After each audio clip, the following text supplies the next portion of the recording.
दोस्तों, यदि मैं आपसे एक सिंपल क्वेश्चन पूछूं कि आज के जनरेशन की सबसे बड़ी प्रॉब्लम क्या है, देन 95% लोगों का जवाब अलग अलग होगा। लेकिन मेरा ये जवाब होगा कि वीक फोकस टाइम आज की जनरेशन का सबसे बड़ा प्रॉब्लम है। जी हाँ, क्योंकि हर जगह इतने कंटेंट अवेलेबल हैं जिसके वजह से लोगों के माइंड का डोपामीन उनको हर 30 सेकंड में दूसरे वीडियो को देखने के लिए उकसाने लगता है। अगर आप यहाँ तक वीडियो में बने हैं तो कॉन्ग्रेचुलेशंस, आप 85% लोगों से आगे हैं। स्टूडेंट का सबसे बड़ा प्रॉब्लम यही है, वीक फोकस टाइम। इसको कैसे ठीक करें, इसका सलूशन मैं वीडियो के लास्ट में दूंगा। पिछले कुछ महीनों से यूट्यूब पर हज़ारों वीडियो बनाए गए हैं। उन सारे वीडियो में ये पॉइंट आउट किया गया है कि इंडिया के एजुकेशन सिस्टम में क्या क्या कमियां हैं, पर शायद ही कोई वीडियो ऐसी हो जिसमें इसके सॉल्यूशंस के बारे में बताया गया है। अगर किसी वीडियो में सॉल्यूशन बताया भी गया है तो वो इंडिया के लिए तो प्रैक्टिकली पॉसिबल नहीं लगता। मैं इस वीडियो में ऐसे सॉल्यूशंस की बात करूंगा जो इंडिया के कॉन्टेक्स्ट में प्रैक्टिकली पॉसिबल भी हैं और इस वक्त इंडिया के लिए ज़रूरी भी हैं। वीडियो के अंत में मैंने स्टूडेंट्स के लिए एडवांस टिप्स भी दिया है जिससे वो एजुकेशन के साथ खुद को आने वाले वक्त के लिए कैसे प्रिपेयर कर सकते हैं। तो दोस्तों, आइए शुरुआत करते हैं। दोस्तों, एक वक्त था जब दूसरे कंट्रीज़ के स्टूडेंट इंडिया के नालंदा विश्वविद्यालय और तक्षशिला यूनिवर्सिटी में पढ़ने के लिए आते थे, पर आज इंडिया के स्टूडेंट्स बाहर पढ़ने जाते हैं। 2024 में 1.3 मिलियन से ज़्यादा इंडियन स्टूडेंट एब्रॉड पढ़ने गए हैं, जबकि 2019 में सिर्फ 6,75,541 इंडियन स्टूडेंट एब्रॉड पढ़ने गए थे। हम यहाँ से एक कंक्लूज़न निकाल सकते हैं कि इंडिया का एजुकेशन सिस्टम सही ढंग से काम तो बिल्कुल भी नहीं कर रहा है। आई होप कि आप लोग इंडिया के एजुकेशन सिस्टम के प्रॉब्लम से अवेयर हैं।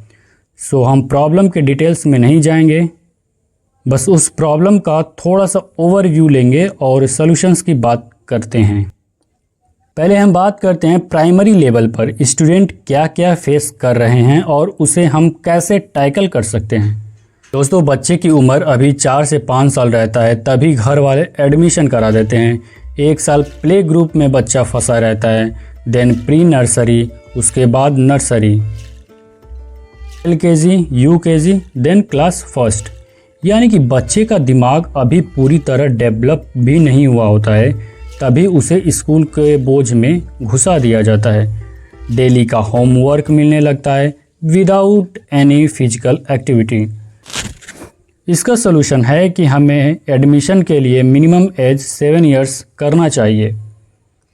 उसके पहले किसी भी बच्चे का एडमिशन नहीं होना चाहिए। क्लास फर्स्ट से लेकर क्लास 8 तक बच्चों को उनके एक्स्ट्रा करिकुलर एक्टिविटी पर फोकस कराना चाहिए।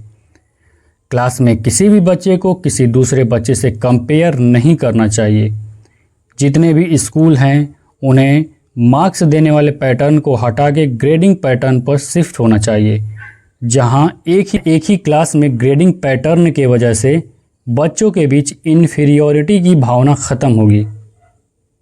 ये ग्रेडिंग सिस्टम क्लास 12th तक तो होना ही चाहिए। इस दौरान बच्चों के कम्युनिकेशन स्किल पर फोकस करना चाहिए। अगर बात करें क्लास 9th to 10th तक, तो इस टाइम पीरियड के दौरान बच्चों के पिछले वाले क्लास के एक्स्ट्रा करिकुलर एक्टिविटीज़ को पूरी तरह डेवलप करने पर ध्यान देना चाहिए। वो कोई खेल हो सकता है, कोई स्किल्स हो सकता है, या कोई बिजनेस आइडियाज़ पर काम कर सकते हैं। एक क्लास का ड्यूरेशन 45 मिनट होना चाहिए, देन 10 to 15 मिनट्स का ब्रेक होना चाहिए। एक और सबसे इम्पॉर्टेंट पॉइंट जो आज के वक्त में ज़रूरी हो गया है वो ये है कि टीचर और पेरेंट्स को क्लास 10th तक के बच्चों को ये सिखाने की ज़रूरत है कि आखिर ज़िंदगी को बेहतर तरीके से कैसे जिया जाए। अगर कोई बहुत बड़ा प्रॉब्लम भी आपके सामने आता है तो उस प्रॉब्लम को कैसे टैकल करें। Overall make the child mentally strong, क्योंकि 10th के बाद मोस्टली स्टूडेंट्स नीट या इंजीनियरिंग की प्रिपरेशन के लिए घर से बाहर निकल जा रहे हैं। जहां वो छोटे से इशू को अपने लाइफ से भी बड़ा समझ लेते हैं, जिस वजह से वो गलत कदम उठा रहे हैं। स्टूडेंट्स को ये सिखाने की ज़रूरत है कि कोई भी एग्ज़ाम उनके लाइफ से बड़ा नहीं हो सकता। ये महज एक सेंटेंस नहीं है, बल्कि रियलिटी यही है कि बच्चों की लाइफ उनके ड्रीम से लाख गुना ज़्यादा मैटर करता है। दोस्तों, अगर बात करें क्लास 11th टू 12th, इस दौरान बच्चों को बेसिक पढ़ाई के साथ ही साथ अपने स्किल्स के थ्रू कैसे अर्निंग किया जा सकता है, इस पर भी स्कूल और टीचर को ध्यान देना चाहिए। सभी बच्चों के लिए कंपलसरी होना चाहिए, चाहे वो आगे किसी भी फील्ड में जाने का सोचे हों। It may be a doctor, engineer और एनीथिंग। यहाँ आता है गवर्नमेंट का रोल, क्योंकि ये जो भी सॉल्यूशंस मैंने बताया है तो कोई नॉर्मल टीचर करवा नहीं सकते हैं, ना ही वो कभी मोटिवेट होंगे ये सब करवाने के लिए, क्योंकि इंडिया में टीचिंग को सेकंड बेस्ट ऑप्शन माना जाता है। अगर कोई अपने फेवरेट एरिया में सक्सेस नहीं हासिल कर पाता है तो वो टीचर बनने का सोचता है, जिसके वजह से टीचिंग का प्रोडक्टिविटी लेवल कम होता जाता है। तो इसका भी एक सलूशन है कि हमें टीचर बनने के योग्यता को बढ़ाना चाहिए। उसके लिए ये 2 साल का टीचर ट्रेनिंग और टीचर बनने के पढ़ाई को ख़त्म करना पड़ेगा। टीचर बनने के लिए कम से कम 5 साल का एक कोर्स होना चाहिए, जिस कोर्स का एग्ज़ाम टफ होना चाहिए, ताकि टीचर वही बने जिसको टीचिंग में इंटरेस्ट हो। कोई गवर्नमेंट जॉब की लालच में टीचर ना बन सके। इस सॉल्यूशन का यूज़ प्राइवेट स्कूल में टीचर बनने के लिए भी होना चाहिए।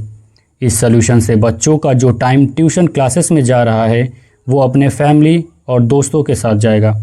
आज के वक्त में यूट्यूब पर इतने कंटेंट अवेलेबल हैं, जिस वजह से एक स्कूल का टीचर अपना जिम्मेदारी सही से नहीं निभा पा रहा है।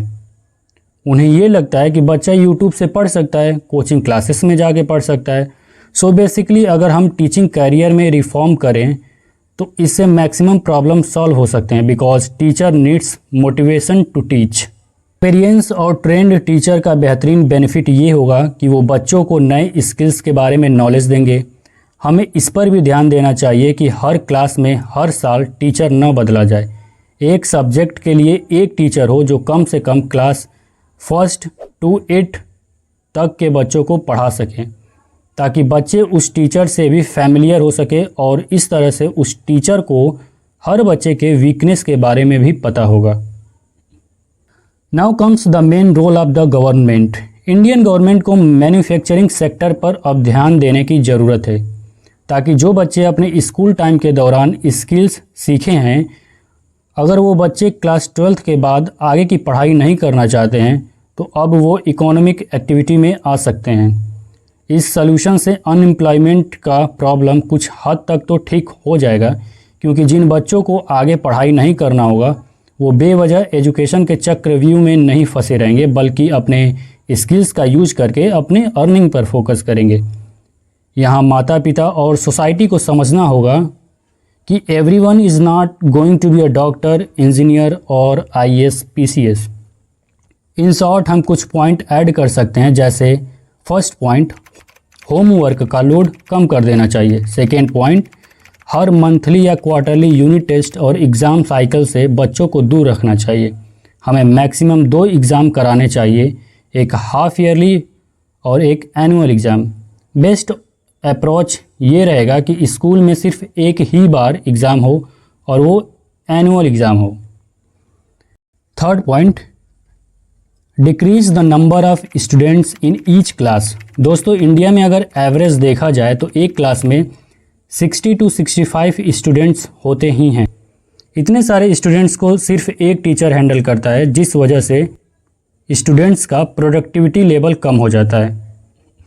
फोर्थ पॉइंट, टीचर को कम से कम 3 से 4 लैंग्वेज आनी चाहिए, जिसमें हिंदी और इंग्लिश कंपलसरी होना, बाकी एक्स्ट्रा लैंग्वेज का एक क्लास बच्चों के लिए होना चाहिए। फिफ्थ पॉइंट जो मैं बताने वाला हूँ ये शायद कंट्रोवर्शियल हो सकता है, पर इसका अपना बेनिफिट्स है। अब स्कूल्स को अपने ड्रेस प्रैक्टिस को हटाना चाहिए। ऐसा माना जाता है कि स्कूल में ड्रेस इक्वालिटी को रिप्रेजेंट करने के लिए लाया गया, पर अब वक्त आ चुका है ड्रेस प्रैक्टिस को हटाने का। करने से बच्चों के माइंड पर एक साइकोलॉजिकल इम्पैक्ट पड़ेगा, क्योंकि स्कूल के ड्रेस में बच्चे खुद को ऐसा मानते हैं कि फिर वही स्कूल आना जाना। आप खुद सोचिए, 12-13 साल तक आप हर सुबह एक ड्रेस पहन के डेली स्कूल जा रहे हैं। क्या आप इससे बोर नहीं होंगे? मैं यहाँ ये नहीं बोल रहा हूँ कि बच्चों का जो मन वो पहन के आएँ।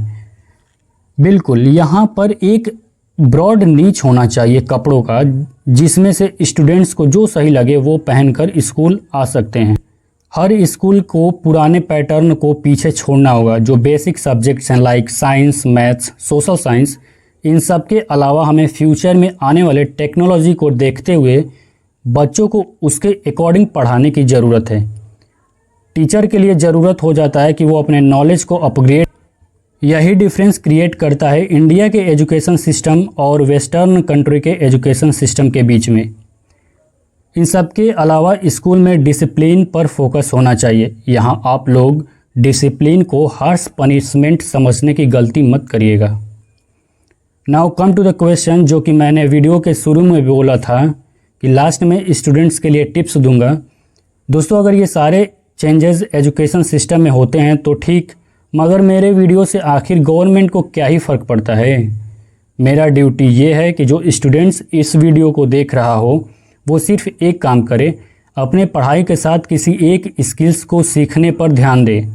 या तो वो ट्रेडिंग हो सकता है, या स्टोरी टेलिंग हो सकता है, या कुछ भी जिसमें वो इंटरेस्टेड हो।